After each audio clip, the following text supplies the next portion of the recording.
সকলকে স্বাগত জানাচ্ছি কর্মবার্তা অনলাইন ইউটিউব চ্যানেলের আরেকটি গুরুত্বপূর্ণ ভিডিওতে। এই ভিডিওতে আমরা তিনটি গুরুত্বপূর্ণ টপিক যেটা সকলের মধ্যে প্রশ্নচিহ্ন হয়ে আছে আলোচনা করব। এর মধ্যে প্রথম যে টপিকটা সেটা হলো ত্রিপুরা সরকারি কর্মচারী রিলেটেড ডিএ 8 পে কমিশন এবং অ্যাডহক প্রমোশন নিয়ে। আমরা শুনেছি বা আমরা দেখেছি গত দুদিন আগে ইন্টারন্যাশনাল যখন ওমেন্স ডে হয়েছিল, মাননীয় মুখ্যমন্ত্রী সেখানে বলেছিলেন খুব শীঘ্রই ত্রিপুরা সরকারি কর্মচারীদের ডিএ দেওয়া হবে। তবে কথা হলো ত্রিপুরা সরকারি কর্মচারীদের ডিএ দেওয়া হবে, এখন পর্যন্ত 23% ডিএ রয়েছে, সম্পূর্ণটাই কি মিটিয়ে দেওয়া হবে না সেটা দুভাগে বা তিন ভাগে এটা দেওয়া হবে। তাছাড়া সপ্তম বেতন কমিশনের বঞ্চনা ত্রিপুরা সরকারি কর্মচারীদের মধ্যে এখনও রয়ে গেছে। সেই বঞ্চনা জিয়ে রেখে কি এই পে কমিশন গঠন করা হবে, নাকি সপ্তম পে কমিশনের যে পাওনা রয়েছে কর্মচারীরা সেটা মিটিয়ে দেওয়া হবে?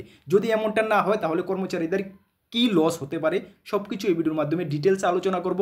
সেকেন্ড যে বিষয়টা আলোচনা করব সেটা আলোচনা করব যে গতকালকে মাননীয় মুখ্যমন্ত্রী বলেছে যে 8,000 শূন্য পদের চাকরি খুব শীঘ্রই।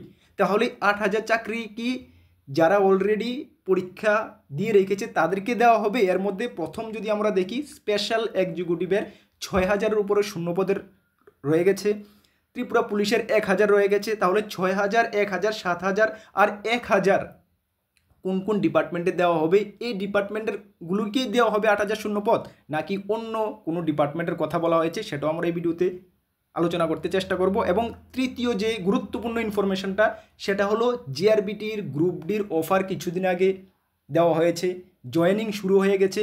বিভিন্ন দপ্তরে 100+ চাকরি প্রাপক ওরা চাকরিতে জয়েন করেনি। কেন জয়েন করেনি? তাতে যারা চাকরি প্রত্যাশী রয়েছে, চাকরি জিআরবিটি গ্রুপ ডিতে পায়নি, তাদের কতটুকু লস হয়েছে, বা এই যে ভ্যাকেন্সিগুলো সেটা কি জিআরবিটি 2 যে আসছে কিছুদিনের মধ্যে সেটাতে পূরণ হবে কি না। তিনোটা গুরুত্বপূর্ণ টপিক এই ভিডিওতে আমি কভার করতে চেষ্টা করব। তাহলে তোমরা যদি এমন অ্যাসপিরেন্ট বা আপনারা যদি এমন অ্যাসপিরেন্ট হয়ে থাকেন, সরকারি কর্মচারী বা বিভিন্ন চাকরি প্রত্যাশী, এর মধ্যে স্পেশাল এক্সিকিউটিভ ত্রিপুরা পুলিশ পদপ্রার্থী হয়ে থাকেন, তাহলে এই ভিডিওটা আপনাদের জন্য খুবই গুরুত্বপূর্ণ। তাছাড়া আমি আপনাদেরকে একটু ইনফরমেশন করে দিই, আপনারা যারা এই চ্যানেলে প্রথমবার এসেছেন, এই চ্যানেলে আমরা ত্রিপুরা সরকারি কর্মচারী রিলেটেড স্বাস্থ্য সম্বন্ধীয় গুরুত্বপূর্ণ আপডেট, বিভিন্ন সরকারি চাকরির ইনফরমেশন এবং বিভিন্ন সরকারি চাকরির প্রস্তুতি করিয়ে থাকি। আপনারা যদি এমন অ্যাসপিরেন্ট হয়ে থাকেন তাহলে অবশ্যই আমাদের চ্যানেলটিকে সাবস্ক্রাইব করে পাশের অল অপশনাল বেলটিকে প্রেস করে রাখবেন। এতটুকু আমরা দায়িত্বের সঙ্গে বলতে পারি, সঠিক সময়ে সঠিক ইনফরমেশন আপনাদের কাছে কর্মবার্তা অনলাইন ইউটিউব চ্যানেল পৌঁছে দেবে। তাছাড়া আমরা বিভিন্ন কম্পিটিটিভ এক্সামের প্রিপারেশান এবং নোট আমাদের কাছে অ্যাভেলেবেল রয়েছে, একদম ফুল কোয়ালিটি মেনটেন নোটস। আপনারা জিজ্ঞেস করে দেখবেন বিগত বছরগুলোতে কর্মবার্তা অনলাইনের নোটস কেমনটা স্টুডেন্টরা বিভিন্ন এক্সামে কমন পেয়েছে। খোঁজখবর নিয়ে আমাদের থেকে নিতে পারেন। আমাদের কাছে Tripura high court group D peon থেকে শুরু করে LDC, personal assistant, TPSC combine 3, railway group D, upcoming GRBT 2, sub inspector, railway group D, almost all এক্সামের কোয়ালিটি মেনটেন নোটস রয়েছে। আপনারা যদি আমাদের থেকে বা তোমরা যদি আমাদের থেকে নোটগুলো নিয়ে পড়তে হয়, আমাদের হোয়াটসঅ্যাপ নাম্বার ভিডিও ডিসক্রিপশন আছে, বা নোট করতে পারো 9612998930 কি 9612998930, যা ভিডিও ডিসক্রিপশনও পেয়ে যাবে। এই নাম্বার যোগাযোগ করে পিডিএফ ফরম্যাট নোট অ্যাভেলেবেল রয়েছে, টেলিগ্রামের মাধ্যমে নিয়ে নেবে। একদম ফুল সিলেবাস, একদম সিলেবাস ওয়াইজ নোট তোমরা পেয়ে যাবে। চলো প্রথম যে আমাদের টপিকটা ত্রিপুরা সরকারি কর্মচারীদের উদ্দেশ্যে, সেটা হলো গত দুদিন আগে ইন্টারন্যাশনাল ওমেন্স ডেতে মাননীয় মুখ্যমন্ত্রী বলেছেন যে খুব শীঘ্রই ত্রিপুরা সরকারি কর্মচারীদের এক কিস্তি দিয়ে দেওয়া হবে। তবে খুব শীঘ্র বলতে আমরা আইডিয়া করে নিচ্ছি 21শে মার্চ থেকে ত্রিপুরার অধিবেশন বসছে। সেই অধিবেশনে হয়তোবা ত্রিপুরা সরকারি কর্মচারীদের 5 থেকে 8%, সম্পূর্ণটাই আমরা আনুমানিক বা বিভিন্ন সোর্স থেকে ইনফরমেশন নিয়ে আপনাদেরকে বলছি, 5 থেকে 8% ডিএ ডিক্লেয়ার হতে পারে। মেবি 21 মার্চ থেকে শুরু হচ্ছে, সেটা 5 দিনের মেবি চলবে। এই সেশনের দৌরান আপনাদের 5 থেকে 8% ডিএ দেওয়া হতে পারে। যদি 5 থেকে 8% ডিএ দেওয়া হয়, তারপরেও কিন্তু দেওয়ার পরেও 15 থেকে 18% ডিএর ব্যবধান থেকে যাবে কেন্দ্রীয় সরকারি কর্মচারীদের তুলনায়। কেন? বর্তমানে ডিএর ব্যবধান রয়েছে 23%। 5 থেকে 8% আমরা ধরে যদি 5 থেকে 8% দেওয়া হয়, তারপরও 15 থেকে 18% ব্যবধান থেকে যাবে। তার মাঝখান দিয়ে আমরা শুনতে পাচ্ছি হোলির আগ দিয়ে বা এর মধ্যে নাকি কেন্দ্রীয় সরকারি কর্মচারীদের 1% দিয়ে দেওয়া হতে পারে, 3 থেকে 4%। যদি সেটা দেওয়া হয় তাহলে ব্যবধানটা কিন্তু আরও বেড়ে যাবে। সেই অবস্থায় ত্রিপুরা সরকার এটা ভাবনা চিন্তা করবে যে কিভাবে ব্যবধানটাকে আরও বেশি কমানো যায়। তাছাড়া এখানে বলা হয়েছে যে 31 অক্টোবরের মধ্যে সমস্ত বকেয়া মিটিয়ে না দিলে, আজকের ফুরিয়াদ একটি রেপুটেড ত্রিপুরা নিউজ পেপার, সেখানে উঠে এসেছে যে 31 অক্টোবরের মধ্যে সমস্ত বকেয়া মিটিয়ে না দিলে পরবর্তী অর্থ কমিশন অর্থাৎ ষোড়শ অর্থ কমিশন সেই টাকা কমিটেড এক্সপেন্ডিচার করবে না, মানে রাজ্যের জন্য সেই টাকা মিলবে না বা শিক্ষক কর্মচারীদের আর্থিক ক্ষতি হবে, অর্থাৎ রাজ্যের ক্ষতি হবে। শিক্ষক কর্মচারীদের আর্থিক ক্ষতি মানে কি? রাজ্যের ক্ষতি। শিক্ষক কর্মচারীদের হাতে যখন পয়সা থাকবে, টাকা থাকবে, তখন ওরা মার্কেটে খরচা করবে, সেই টাকাই সারা ত্রিপুরাতে ঘুরবে, সেটা আমরা জানি। তো সুতরাং শিক্ষক কর্মচারীদের হাতে যখন টাকা না থাকবে, তারা যখন আর্থিক দিক থেকে বঞ্চনা হবে, তখন সারা রাজ্য কিন্তু আর্থিক দিক থেকে বঞ্চনা হবে। 23% ডিএ পাওয়া, তার পাশাপাশি সপ্তম বেতন কমিশন সুপারিশ অনুযায়ী এখানে বলা হয়েছে যে 31 অক্টোবরের মধ্যে যদি ত্রিপুরা সরকারি কর্মচারীদের যে বকেয়াগুলো রয়েছে, শুধু ডিএর কথা এখানে না, এখানে বলা হয়েছে সপ্তম বেতন কমিশন যখন দেওয়া হয়েছিল তখন কেন্দ্রীয় সরকার 2.72 হারে ফিটমেন্ট ফ্যাক্টর দেওয়া হয়েছিল, কিন্তু ত্রিপুরাতে 2018 পরে 2.57, যেটা আগে আরও কম ছিল, 2.38 এমন একটা সামথিং ছিল, সেটাকে বাড়িয়ে 2.57 করা হয়েছিল। তারপরেই কিন্তু 0.15% ফিটমেন্ট ফ্যাক্টর ত্রিপুরা সরকারি কর্মচারীরা সপ্তম বেতন কমিশনের তুলনায় কম পাচ্ছে। যদি আমরা এক্সাম্পল হিসাবে দেখি কত টাকা কম পাচ্ছে, সেটা দিয়ে ত্রিপুরা সরকারি কর্মচারীরা কত টাকা লস হচ্ছে, যদি আমরা এক্সাম্পল হিসাবে দেখি, তখন যদি 2018 আগে কোনো সরকারি কর্মচারীর যদি 10,000 টাকা যদি বেসিক থাকতো, তাহলে ওর 2.57 ফ্যাক্টর যদি দেওয়া হতো, তাহলে ওর এটা মাল্টিপ্লাই করে বেসিক হয়ে যেত 25,700 টাকা।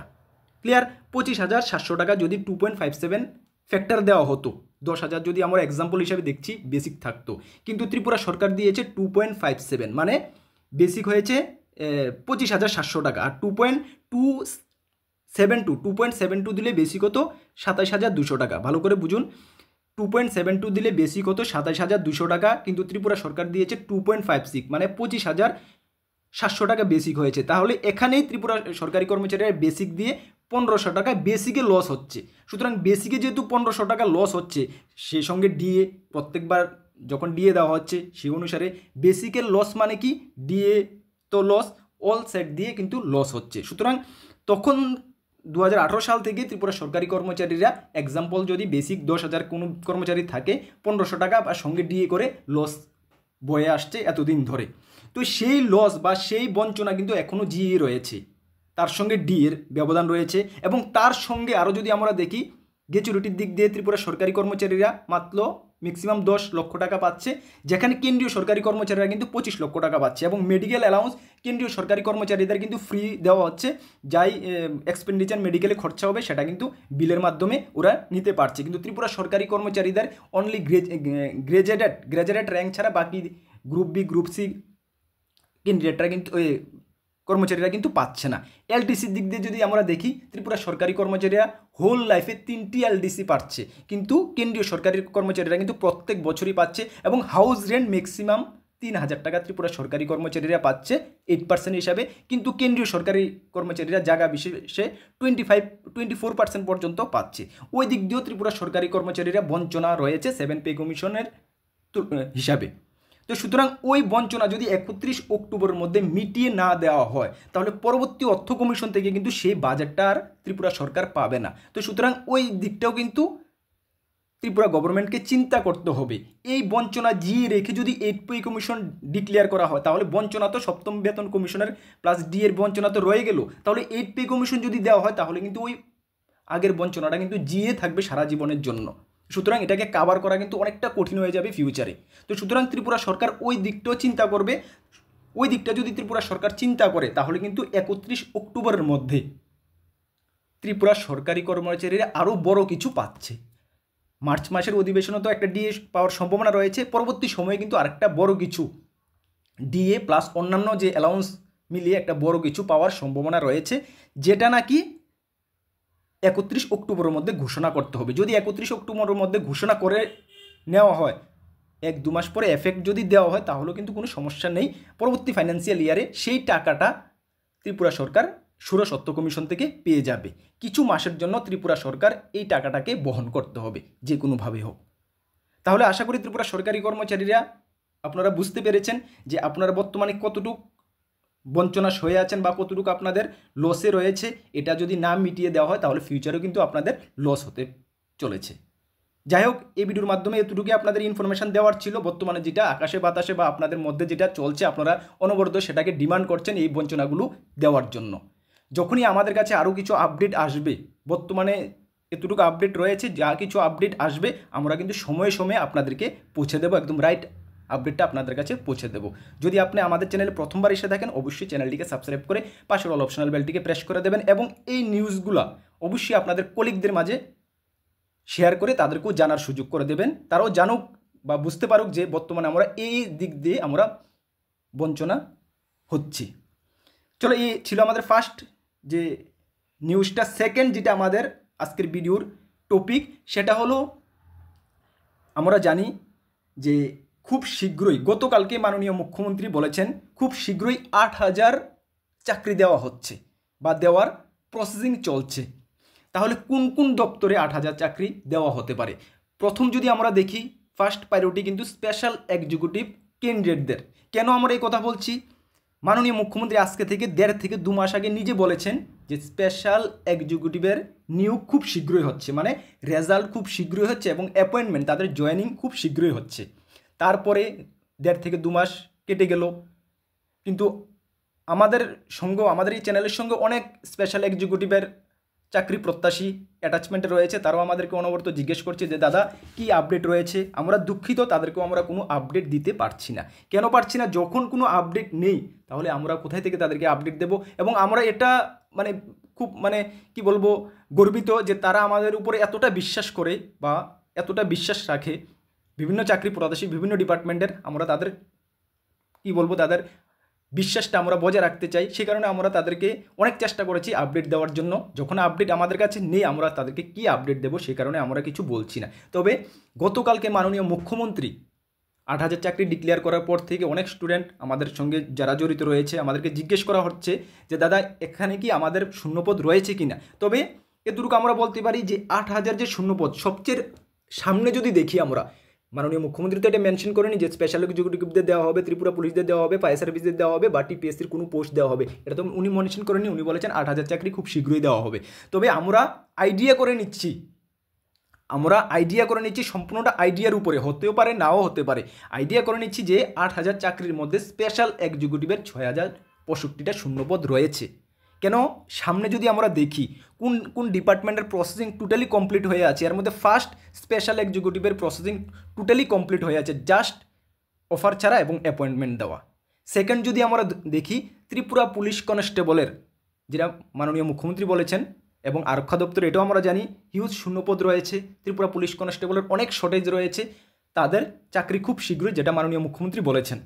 তাহলে সেকেন্ড যদি আমরা প্রায়োরিটি দেখি, ত্রিপুরা পুলিশ কনস্টেবলের যেটা প্রসেসিং তাদের মেরিট লিস্টের কাজ একদম বর্তমানে চলছে। এটা এনি টাইম শেষ হয়ে যেতে পারে এবং এনি টাইম এটার অফার বা অ্যাপয়েন্টমেন্ট করানো যেতে পারে। তাহলে সেকেন্ড যদি আমরা দেখি, ত্রিপুরা পুলিশ কনস্টেবলের 1,000 পোস্ট রয়েছে। তাহলে 6,065 প্লাস 1,000 মানে 7,065, প্রায় 7,000 পোস্ট কিন্তু এখানে 8,000-এর মধ্যে চলে গেল। তাহলে রয়ে গেল কি 1,000, প্রায় 1,000 পোস্ট রয়ে গেল। তাহলে 1,000 যদি আমরা দেখি, ত্রিপুরা ফায়ার সার্ভিসের কিন্তু প্রায় 2 বছর হতে যাচ্ছে তাদের লিখিত পরীক্ষা কমপ্লিট হয়েছে। তাহলে তাদের যদি লিখিত পরীক্ষার রেজাল্ট যদি দিয়ে তাদেরকে ইন্টারভিউটা তড়িঘড়ি করিয়ে যদি নেওয়া হয় তাহলে কিন্তু 1-2 মাসের মধ্যে তাদেরও কিন্তু অফার দেওয়া যেতে পারে। সুতরাং ওই পজিশনে Tripura fire service driver plus fireman রয়েছে 302 প্লাস 27 মেবি 329টা পোস্ট রয়েছে ফায়ারম্যানের, এবং তাছাড়া টিপিএসসির কিছু পোস্ট রয়েছে এবং হাইকোর্টের কিছু পোস্ট রয়েছে। তাহলে সবচেয়ে সামনে যদি আমরা দেখি, প্রসেসিং কমপ্লিট হয়ে আছে special executive, Tripura police, fire service এবং হাইকোর্টের সবচেয়ে সামনে রয়েছে। সুতরাং আমরা আইডিয়া করে নিচ্ছি যে 8,000 চাকরির মধ্যে এই পোস্টগুলোর চাকরি হতে পারে। যখনই আমাদের কাছে 100% ফাইনাল কনফার্ম আপডেট আসবে, অবশ্যই আমরা তোমাদেরকে রাইট ইনফরমেশান দিয়ে দেবো। এতটুকু তোমরা আমাদের উপরে বিশ্বাস রেখেছ, আমাদের উপর বিশ্বাস রাখো, এতটুকু আমরা তোমাদেরকে প্রমিস করছি। রাইট ইনফরমেশনই কর্মবার্তা অনলাইন থেকে তোমরা পেয়ে যাবে। যদি যারাই নতুন দর্শক এসেছো অবশ্যই আমাদের চ্যানেলে থাকবে, আমাদের টেলিগ্রাম গ্রুপ রয়েছে, টেলিগ্রাম গ্রুপে অবশ্যই জয়েন করে নেবে। ঠিক আছে, চলো, এই ছিল আমাদের সেকেন্ড ইনফরমেশন। এবং থার্ড যে ইনফরমেশনটা আমাদের কাছে রয়েছে সেটা অনেকটা দুঃখজনক বিষয়, বা অনেকটা কি বলবো আমি, দেখো জিআরবিটি গ্রুপ ডি চাকরিতে যোগদানে অনীহা। অনেক চাকরি প্রাপক যারা চাকরি পেয়ে গেছে তারা অনেকে চাকরিতে জয়েন করেনি। এখানে কি বলা হয়েছে তারপরে আমি ডিটেলস তোমাদেরকে যাচ্ছি। এখানে বলা হয়েছে, দেখো আজকের ফুরিয়াদ রিপোর্টেড নিউজ পেপারে উঠেছে, শিক্ষা দপ্তর ব্যতীত আর কোনো দপ্তর জিআরবিটি গ্রুপ ডি অফার গ্রহণকারী ও চাকরিতে যোগদানকারীদের নাম ঘোষণা করেনি। বাকি সব দপ্তরের গোটা বিষয়ে নীরবতা পালন করছে। প্রশাসনিক স্তরের বিশ্বস্ত সূত্রে জানা গেছে অনেকেই অফার গ্রহণ করে আর চাকরিতে যোগদানের আবেদন করেনি। কয়েকটি দপ্তর আধিকারিক জানিয়েছে গড়ে অফার গ্রহণ করে যদি চাকরিতে যোগদান না করে তাহলে শূন্যতা তৈরি হবে। মানে কি, চাকরিতে যদি জয়েন ওরা করেনি তাহলে শূন্যতা তো অলরেডি তৈরি হয়ে যাবে, মানে ভ্যাকেন্সি অলরেডি তৈরি হবে। ঠিক আছে, মানে শূন্যপদ আবার সরকারকে পূরণ করতে হবে, মানে ওই শূন্যপদগুলো সরকারকে আবার পূরণ করতে হবে। সেটা কি জিআরবিটি টুর আন্ডারে শূন্যপদটা যাবে সেটাও আমি বিস্তারিত আলোচনা করব। আচ্ছা, তারপরে সূত্রে বলে সব দপ্তর মিলিয়ে হয়তো 100+ ছাড়িয়ে গেছে, মানে 100-র উপরে চাকরি প্রাপকরা জয়েন করেনি। এতে বিরাট ক্ষতি হলো তাদেরই, যাদের চাকরিটা খুব দরকার ছিল। অ্যাকচুয়ালি দেখো মানে কি বলবো, খুবই মানে দুঃখজনক ব্যাপার। জিআরবিটি গ্রুপ ডিতে যারা চাকরি পেয়েছে আমরা দেখিয়েছি ম্যাক্সিমাম কিন্তু হাই কোয়ালিফিকেশন বা মানে কি বলবো, যাই হোক যারা ওরা চাকরি পেয়েছে এর মধ্যে 100-র উপরে চাকরি প্রাপক চাকরিতে জয়েন করেনি। যদি আমরা দেখতে চাই এখানে ক্যান্ডিডেট যারা ওয়েটিং, মানে যারা চাকরি পায়নি বা পাবে মার্কটা খুব মানে উপরে রয়েছিল, তাদের তো ফার্স্ট সবচেয়ে বেশি ক্ষতি হয়েছে। কেন ক্ষতি হয়েছে? যেহেতু ওয়েটিং লিস্ট নেই। যদি ওয়েটিং লিস্ট তৈরি করা হতো তাহলে ধরো 100 জন জয়েন করেনি, তো ওয়েটিং লিস্ট যদি একটা বের করে দিত, 200-400-500 একটা ওয়েটিং লিস্ট যদি থাকতো তাহলে উপর থেকে 100 জন কী হতো, ওই চাকরিটা পেয়ে যেত। তাহলে যারা চাকরি পায়নি, খুব চাকরির প্রয়োজন, তাদের ভাগ্য খুলে যেত, অনেকটা বেনিফিট হতো, সরকারেরও কিন্তু লসটা হতো না। দুদিক দিয়ে লস হয়েছে। যারা চাকরি প্রাপক কিছু নাম্বারের জন্য হয়তো বা মেরিট লিস্ট যদি থাকতো তাহলে ওরা মেরিট লিস্টে 2, 4, 5 নাম্বার 100 নাম্বারের মধ্যে থাকতো, তাহলে তারা চাকরিটা পেয়ে যেত, তাদের বিরাট লস হয়েছে। সেকেন্ড কিন্তু সরকারের লস হয়েছে। কেন লস হয়েছে? একটি নোটিফিকেশান বের করা থেকে শুরু করে বোর্ড তৈরি করা, নোটিফিকেশান বের করা, রিক্রুটমেন্ট করানো, পরীক্ষা নেওয়া বা ইন্টারভিউ প্রসেস নেওয়া থেকে শুরু করে বিভিন্ন আধিকারিকদেরকে এঙ্গেজ করতে হয়, বহুত সরকারের একটা এক্সপেন্ডিচার, মানে বহুত একটা খরচা হয় একটি বোর্ড তৈরি করে একটা রিক্রুটমেন্ট প্রসেস কমপ্লিট করতে, যেটা জিআরবিটির সময় করা হয়েছিল। এবং সেই যে 100 জন জয়েন করেনি, তাহলে এখানেও কিন্তু ত্রিপুরা সরকারের অনেকটা আর্থিক দিক থেকে লস হয়েছে। যদি ত্রিপুরা সরকার ওয়েটিং লিস্ট বের করতো তাহলে ত্রিপুরা সরকারের সেই ক্ষতিটা হতো না।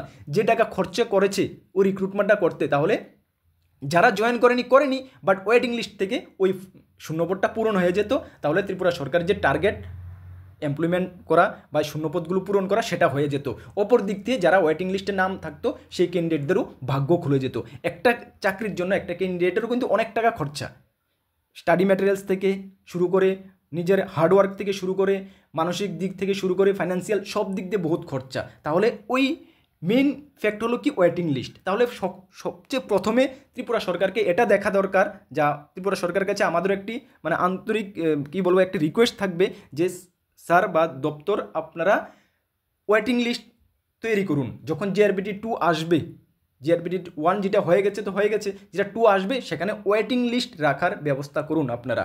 যদি ওয়েটিং লিস্ট থাকে তাহলে আজকের যে অবস্থা হয়েছে 100 জন স্টুডেন্ট 100 জন চাকরি প্রাপক জয়েন করেনি, তাহলে ওয়েটিং লিস্ট যদি থাকে যারা জয়েন করবে না হয়তোবা প্রথমে ওরা বিবেচনা করেছে যে হ্যাঁ একটি সরকারি চাকরি পাবো, যখন চাকরি পেয়েছে হয়তোবা তাদের মনে হয়েছে যে আরে গ্রুপ ডি একটু নিম্ন স্তরের চাকরি, বা আমার এত কোয়ালিফিকেশান রয়েছে, এত 12,000 13,000 টাকা স্যালারিতে আমার হবে না, হয়তোবা ওরা ভেবেছে, ভাবুক, কোনো প্রবলেম নেই, সব জেনে বুঝেই ওরা জয়েন করেনি। কিন্তু ওয়েটিং লিস্ট যদি থাকে তাহলে ওয়েটিং লিস্ট থেকে যারা চাকরি ওয়েটিং লিস্টে রয়েছে তা ওরা চাকরি পেয়ে যাবে। ঠিক আছে, তাহলে আমরা আশা রাখবো গভর্নমেন্টের কাছে নেক্সট যখন জিআরবিটি 2তে হবে তখন ওয়েটিং লিস্ট অবশ্যই বের হবে। এখন কথা হলো জিআরবিটি 2তে কি এই শূন্যপদগুলি মানে ধরা হবে? ইয়েস, যে জয়েন করা হয়নি, যে দপ্তরে ডিপার্টমেন্টে জয়েন করা হয়নি ওই দপ্তর থেকে এটা জিআরবিটিকে বা গভর্নমেন্টকে জানানো হবে এবং গভর্নমেন্ট থ্রু এটা জিআরবিটি 2র আন্ডারে এই শূন্যপদগুলো যুক্ত হবে। আমরা বলেছি বা মাননীয় মন্ত্রী ট্যুরিজম মিনিস্টার সুশান্ত চৌধুরীও নিজে বলেছেন যে জিআরবিটি 2 কিছুদিনের মধ্যে আসছে। ইয়েস, জিআরবিটি 2 আসছে এবং জিআরবিটি 2তে এই 100+ যে ভ্যাকেন্সি এটাও কিন্তু ইনক্লুড হবে। আমরা ধরে নিচ্ছি 2,500 থেকে 3,000-এর মতন ভ্যাকেন্সি বা বাড়তেও পারে, সঙ্গে এই পোস্টগুলোও কিন্তু যুক্ত হবে। তো সুতরাং তোমরা যারা জিআরবিটি 2র জন্য প্রিপারেশন করছো, একদিক দিয়ে তোমাদের জন্য মানে কি বলবো ভালো, যত জয়েন না করবে তোমাদের জন্য ভালো, বাট যারা ওয়েটিং লিস্ট যদি থাকতো তারা পেয়ে যেত, তাদের জন্য লস, সরকারের জন্য লস। সুতরাং জিআরবিটি 2 প্রত্যাশী যারা জিআরবিটি 2র জন্য অপেক্ষা করে আছো, তোমরা ভালো করে প্রিপারেশান করো। মেবি 2,500 থেকে 3,000 বা এর থেকে বেশি, আমরা প্রথম দিন থেকে বলছি, আজকে বলছি, এর থেকে বেশি শূন্যপদ নিয়ে আসছে, খুব শীঘ্রই বের হবে। প্রসেসিং কিন্তু জিআরবিটি 1-এর মতন এত লেংদি হবে না, খুব ফাস্ট ওয়েতে, মাননীয় মন্ত্রীও বলেছেন ফাস্ট ওয়েতে সেই প্রসেসিংটা হবে। তোমরা নিজেকে প্রিপেয়ার করে রাখো, এনি টাইম যেহেতু তুমি ফেস করতে পারো। আর তার জন্য তোমরা জানো কর্মবার্তা অনলাইনের কাছে full quality maintain notes GRBT 2-র জন্য রয়েছে। জিআরবিটি 1-এ তোমরা দেখেছো কর্মবার্তা অনলাইনের স্টুডেন্টরা বেসিক্যালি আমাদের থেকে যারা লিখিত পরীক্ষার নোটস নিয়েছে, আমাদের ক্লাস ফলো করছে, কীভাবে সফল হয়েছে। আমাদের কথা না, তোমরা যারা চাকরি পেয়েছে জিআরবিটিতে, এর মধ্যে তুমি যদি 10 জন ক্যান্ডিডেটকে যদি তুমি জিজ্ঞেস করো, এর থেকে 6 থেকে 7 জন বলবে যে আমি কর্মবার্তার সাপোর্ট নিয়ে, কর্মবার্তা থেকে নোট নিয়ে আমি সাকসেস পেয়েছি। আমাদের তখনকার সময় আমাদের অল ইন ওয়ান একটি বই ছিল, 2021 সালের কথা বলছি। তখন তুমি খোঁজখবর নিয়ে দেখবে ত্রিপুরার মধ্যে সবচেয়ে ট্রাস্টেড, সবচেয়ে বেশি সেলিং, সবচেয়ে ট্রাস্টেড বুক ছিল এটি আমাদের অল ইন ওয়ান। ওইটার সেকেন্ড ভার্সন আমরা রেডি করেছি জিআরবিটি 2-র জন্য, এবং আমাদের বিশ্বাস আমরাও ম্যাক্সিমাম আমাদের স্টুডেন্টরাকে আমরা ম্যাক্সিমাম সাকসেস দিতে পারবো জিআরবিটি 2-তে। তার জন্য আমাদেরকে আরও কিছু করতে হবে, যেটা আমরা ধাপে ধাপে আমরা চিন্তা ভাবনা করছি, আমরা করব। লাস্ট ডে পর্যন্ত তোমাদেরকে আমরা গাইড করে যাব, তোমরা জাস্ট আমাদের উপর বিশ্বাস রাখবে। যারা আমাদের থেকে নোট নিয়েছো, ওয়েল অ্যান্ড গুড, ভালো করে করো। জব ওরিয়েন্টেড পার্টের কথা বলছি, এটা আমরা পরবর্তী সময়ে তোমাদেরকে দেবো। তার জন্য মিনিমাম একটা পেমেন্ট তোমাদের করতে হবে। আর যারা এখন নেবে, তোমাদের জন্য সেম রয়েছে, যেটুকু নোট রেডি করেছি। আর বাকি জব ওরিয়েন্টেড পার্ট, কিছু আপডেটেড নোট পরবর্তী সময়ে আমরা এক্সাম ডেটের কিছুদিন আগে দেবো, তখন ওইখান থেকে তোমরা মিনিমাম একটা পেমেন্ট করতে হবে। যারা নোট নিতে চাও, এই হোয়াটসঅ্যাপ নাম্বারে যোগাযোগ করে পিডিএফ ফরম্যাট নোট অ্যাভেলেবেল রয়েছে, টেলিগ্রামের মাধ্যমে নিয়ে নেবে। এতটুকু তোমাদেরকে আমরা দায়িত্বের সঙ্গে বলতে পারি, যেটুকু তোমরা আমাদের উপর বিশ্বাস রেখেছ, আমরা তোমাদের বিশ্বাস লাস্ট পর্যন্ত বজায় রাখতে চেষ্টা করব। সততা আমাদের সঙ্গে রয়েছে, আমরা সততার সঙ্গে কাজ করছি। লাস্ট 5 ইয়ার ধরে ইউটিউবে তোমাদেরকে আমরা পড়াচ্ছি, আজ পর্যন্ত কেউ বলতে পারবে না যে কর্মবার্তা অনলাইন মানে চিটিং হয়েছে বা ধোঁকা করেছে। আমরা এতটুকু বিশ্বাস করি, উপরে আমাদের কেউ রয়েছে, আমাদেরকে উপরেও কেউ ফলো করছে, সেটা আমরা বিলিভ করি। সে কারণে আমরা সততার সঙ্গে কাজ করছি এবং আমাদের স্টুডেন্টরা এতটুকু সাকসেস পাচ্ছে। চলো তোমাদেরকে ইনফরমেশন করে দিই, আমাদের 2টি গ্রুপ রয়েছে, একটি টেলিগ্রাম গ্রুপ, একটি হোয়াটসঅ্যাপ গ্রুপ, যার লিঙ্ক ভিডিও ডেসক্রিপশনে রয়েছে। যারা জয়েন করেনি মাস্ট বি জয়েন করবে, বিভিন্ন আপডেট তুমি পেয়ে যাবে, মাস্ট বি জয়েন করবে, ঠিক আছে। তাছাড়া আমাদের ইউটিউব চ্যানেলে ফ্রি ইউটিউব ক্লাস চলছে, ম্যাথ, রিজনিং, জিকে, জিএস এর ক্লাস চলছে, সেগুলো ফলো করবে। চলো নেক্সট কোন গুরুত্বপূর্ণ আপডেটে তোমাদের সঙ্গে দেখা হবে। সকলকে বেস্ট অফ লাক, জয় হিন্দ, বন্দে মাতরম।